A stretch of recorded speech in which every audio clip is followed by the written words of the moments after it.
जो अर्थ नहीं निकल रहा है वो अर्थ निकालकर समझाया जा रहा है और बताया जा रहा है। ठीक है जुगल किशोर जी चर्चा में आइए, एक एक बार सबकी बात आ जाए। ठीक है आप दोनों रहिए लोटन जी रहिए, अभी बहुत समय है, पूरा समय देंगे आपको। आ रहा हूं महाराज जी, आ रहा हूं। जुगल किशोर जी, आज की डेट में हम लोग रामचरितमानस पर अब सवाल उठेगा और उस पर चर्चा होगी, उस पर बातचीत होगी और उस पर स्वामी प्रसाद मौर्य कहेंगे कि भाई ये आतंकवादी है।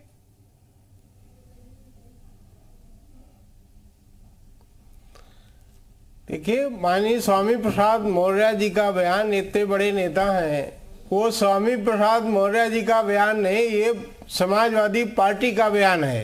ये माननीय अखिलेश यादव जी का बयान है। अखिलेश यादव जी अगर समाजवादी पार्टी के लोग इनसे असंतुष्ट होते तो आज जवाब दिए होते कि स्वामी प्रसाद मौर्य ने गलत किया। इसलिए मैं मानता हूं कि ये समाजवादी पार्टी की तरफ से ये उनका पार्टी का बयान है और इसकी मैं घोर निंदा करता हूं कि उन्होंने उस साधु समाज को कहा जिन्होंने आज तक ये महात्मा ज्योतिबा फुले की बात करते थे, आज ये पेरियार साहब की बात करते थे, जो साधु संतों की बात है, आज उनको भी ये बता रहे हैं कि शैतान है।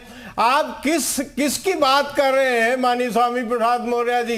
देखिए, एक धर्म का होना, किसी धर्म में होना हो सकता है कि वो बौद्ध धर्म में हो, लेकिन क्या बौद्ध धर्म में ये कहीं लिखा है कि हम दूसरे धर्म को गाली दें?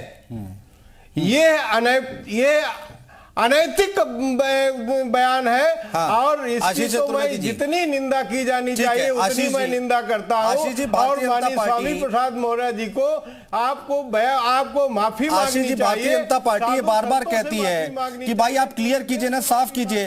ठीक है, लक्ष्मण जी भी हमारे साथ आ गए, प्रोफेसर है दिल्ली यूनिवर्सिटी से। लक्ष्मण जी स्वागत है आपका, आता हूं सर आपके पास। आशीष चतुर्वेदी जी जवाब दीजिए, ये मौन समर्थन क्यों है पार्टी की तरफ से स्वामी प्रसाद मौर्य को? आज माननीय स्वामी प्रसाद मौर्य जी को, ठीक है, कोई किसी तरीके का कोई मौन समर्थन नहीं है।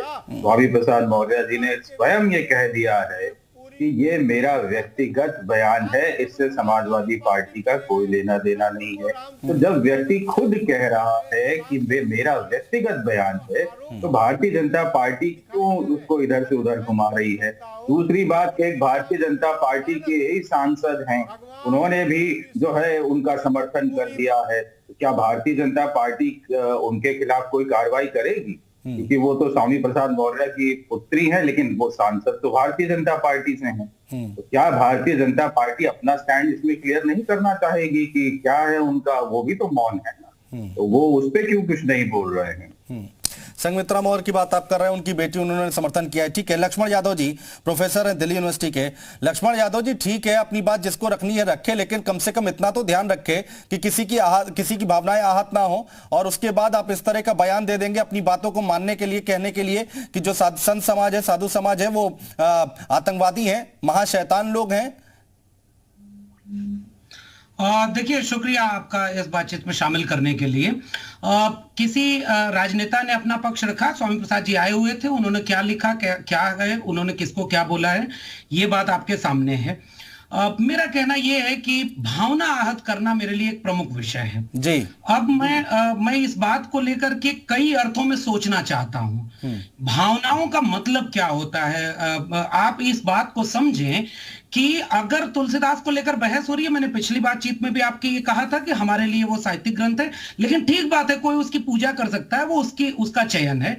अब मेरा एक बात का जवाब दें कि अगर उस पूरे साहित्यिक ग्रंथ में शूद्रों को लेकर के जे बरनाधम तेल कुम्हारा स्वपच किरात कोल कलवारा, इन जातियों को लेकर अगर कुछ आपत्तिजनक बातें हैं तो उन आपत्तियों को रखना क्या उन लोगों की भावनाओं का सम्मान करना? महाराज जी हमारे साथ हैं, वो कह रहे हैं आप लोग गलत तरीके से इसको ले रहे हैं, ये गलतफहमी फैला रहे हैं, उसका अर्थ ये है ही नहीं जो समझाने की कोशिश की जा रही है।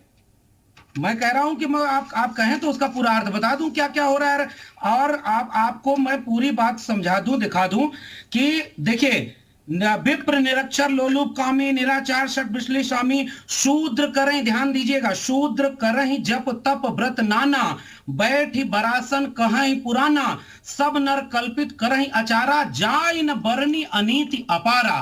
राम राज्य का स्वप्न देखने वाले मेरे लिए कवि तुलसीदास राम राज्य में वर्ण व्यवस्था टूट रही है इसकी शिकायत कर रहे हैं। तुलसीदास ने जो बात लिखी है हम उसकी व्याख्या करने के लिए सहमत हैं। ठीक है, तो क्या इनकी भावनाएं थोड़ा ब्रेक का वक्त हो गया मेरा है, सवाल- मैं आपकी बातों से आगे बढ़ाएंगे डिबेट ब्रेक से जब लौटेंगे। और महाराज जी बैठे हुए हैं, बाकी बीजेपी के प्रवक्ता बैठे हुए हैं, वो जरूर इस पर जवाब देना चाहेंगे आपकी बातों का। एक ब्रेक का वक्त हो गया है, तुरंत लौट रहे, कहीं मत जाएगा।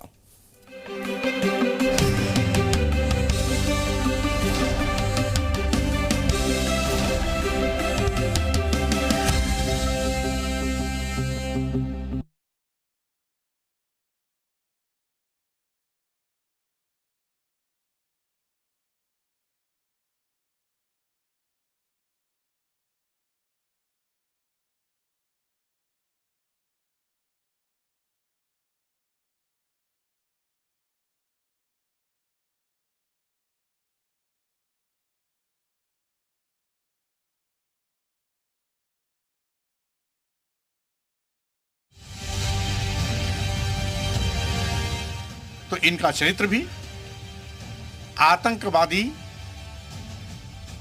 महाशैतान और जल्लाद जैसा है, तो इसमें बुरा क्या कहा? स्वामी प्रसाद मौर्य ने अपने विरोधियों को ट्वीट करते हुए छोड़ दीजिए, वो थोड़ा विक्षिप्त है। अखिलेश जी से कई लोगों ने शिकायत की है इस पूरे मामले को लेकर, आपसे कोई बातचीत हुई क्या अखिलेश जी की? कोई बात होगी तो बताया जाए। पहले भी कहा था कि सस्ती लोकप्रियता पाने के लिए स्वामी प्रसाद मौर्य बोलते रहते हैं और जहां रहते हैं वहीं की भाषा बोलते हैं, इसलिए उस पर मुझे कुछ नहीं कहना। तो मैं आपसे सवाल करता हूं, कोई भी संत महंत धर्माचार्य यदि किसी का जीभ काटने और सिर काटने के लिए इनाम घोषित करता है, तो क्या संत महंत धर्माचार्य का आचरण वो का पालन कर रहा है? और अगर यही सिर काटने जीभ काटने की बात किसी मजहब का कोई और व्यक्ति करता, तो यही संत महंत धर्माचार्य उसको आतंकवादी कहते। और वही आतंकवादी का चरित्र अगर हमारे संत महंत और धर्माचार्य का है, जाति विशेष के लोगों का है, तो आतंकवादी, महाशैतान या जल्लाद नहीं कहेंगे तो क्या? ठीक है, दूसरा सवाल रामचरितमानस और अब साधु संतों पर विवादित बयानबाजी के बाद आपको सनातन विरोधी बताया जा रहा है, इस पर क्या कहेंगे? मैं सभी धर्मों का सम्मान करता हूं। मेरा मकसद किसी की धार्मिक भावना का चोट पहुंचाना नहीं, मेरा मात्र मकसद है रामचरितमानस की चौपाइयों के वो अंश जिससे देश की समस्त महिलाओं, आदिवासियों, दलितों, पिछड़ों, शूद्र समाज की कुछ जातियों को चिन्हित कर जाति विशेष के लोगों और पूरे शूद्र समाज को अपमानित करने का जो घृणित अंश है जी, उसको प्रतिबंधित करने की मांग किया। इसलिए गाली देना अगर वो धर्म अपना मानते हैं तो उन्हें मुबारक हो, क्योंकि वो गाली देने वालों की जमात के साथ खड़े हैं। लेकिन इस गाली से जिसका अपमान हो रहा है उनकी आबादी 97% है। देश की समस्त महिलाएं, समस्त आदिवासी, समस्त दलित, समस्त पिछड़े जी इनके चौपाई के इस अंश से पीड़ित हैं, जिसमें कहा गया है, जय बड़ाधम तेल कुम्हारा सुपच किरात कोल कलवारा, ढोल गमार सूद प्रश्नारी शकल ताड़ना के अधिकारी, पूजहि विप्र सकल गुणहीना, पूजहि न शूद्र गुण ज्ञान प्रवीणा। ऐसे अंश निकाले जाएं। तो मैं ये कहना चाहता हूं, क्या गाली धर्म हो सकता है? जी, अगर गाली धर्म नहीं हो सकता है तो धर्माचार्यों, संतों, महंतों के पेट में दर्द क्यों? क्यों नहीं मेरे साथ खड़े होकर के इस अंश को प्रतिबंधित करने की मांग के साथ खड़े होते। ठीक है, मुझे पता है समय नहीं है आपके पास, एक आखिरी सवाल और, आपकी पार्टी यानी कि समाजवादी पार्टी में ही कई विधायक हैं, कई नेता हैं जो आपका विरोध कर रहे हैं, आपकी बातों से सहमत दिखाई नहीं दे रहे हैं।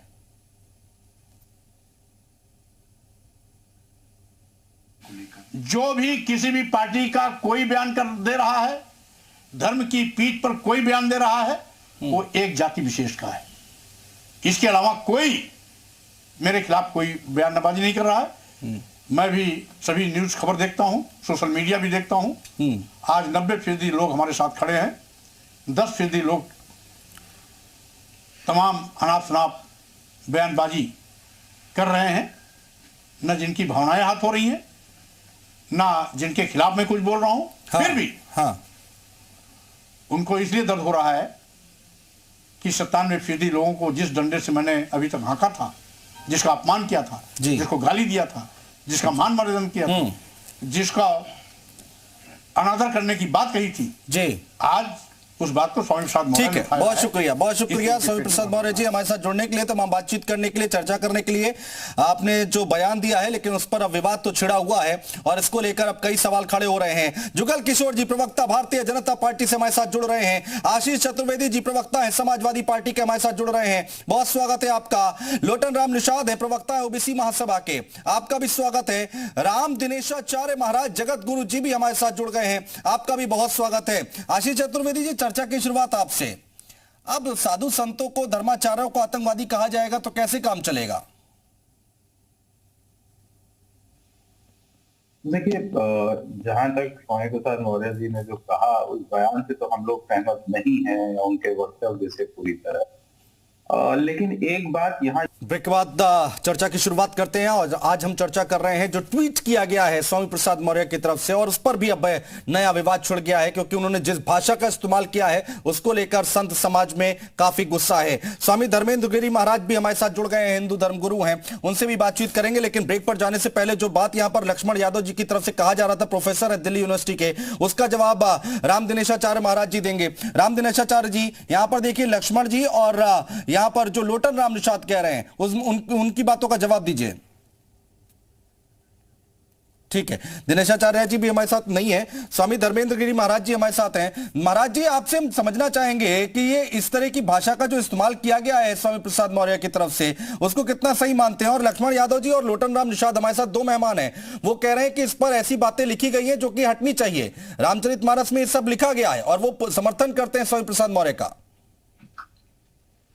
देखिए, रामचरितमानस में जो भी लिखा गया है या जिस विषय को इन्होंने उठाया है, पहले तो वो किसी के ऊपर थोपा नहीं गया है, और संविधान जब से मूल तरीके से यहाँ प्रभावी है, वहाँ किसी भी हमारे धार्मिक पुस्तक या धार्मिक शास्त्र या हमारे वेद का कहीं भी इस तरीके का कानून में उल्लेख नहीं है कि आप किसी के ऊपर इसको जबरदस्ती थोपेंगे। हमारी जो भी जिस तरीके से जिस रूप में उस समय जैसी घटनाएं रही होंगी, वो बात क्यों कही गई है वो समझाने में लंबा वक्त लगेगा, उतना समय हम डिबेट में नहीं दे सकते हैं। लेकिन ये जरूर कहना चाहेंगे कि देश में ऐसे स्वामी प्रसाद जैसे लोगों ने जो माहौल बना रखा है वो बहुत ही दयनीय स्थिति है। ये मानसिक रोगी हैं, ये राक्षसी प्रवृत्ति अपना चुके हैं। और मैं कहना चाहूंगा कि एक घर में रहकर अगर देखा जाए, जो हमारी माताएं बहनें खाना बनाती हैं तो वो बावर्ची नहीं हो जाती हैं, उनको कोई बावर्ची कह के नहीं पुकारता है। हाँ। अगर हमारे बच्चे, छोटे बच्चे घर में किसी को पानी पिलाते हैं या कोई कपड़े धोता है घर में, उसको धोबी नहीं बोला जाता है। ऐसे स्वामी प्रसाद मौर्य ने जो जातियों में बांटकर जिस तरीके से ये अपनी सिर्फ राजनीति की रोटियां सेकना चाहते हैं, इससे जनता पूरी तरह समझ चुकी है और इसका जवाब जनता ही देगी। जवाब दीजिए लोटन राम जी, जवाब दीजिए। और दूसरी बात यह कि जब आपने ऐसी बयानबाजी की थी तो आपको पार्टी से निकाल दिया गया था, स्वामी प्रसाद मौर्य को क्यों नहीं निकाल रही यहां पर समाजवादी पार्टी?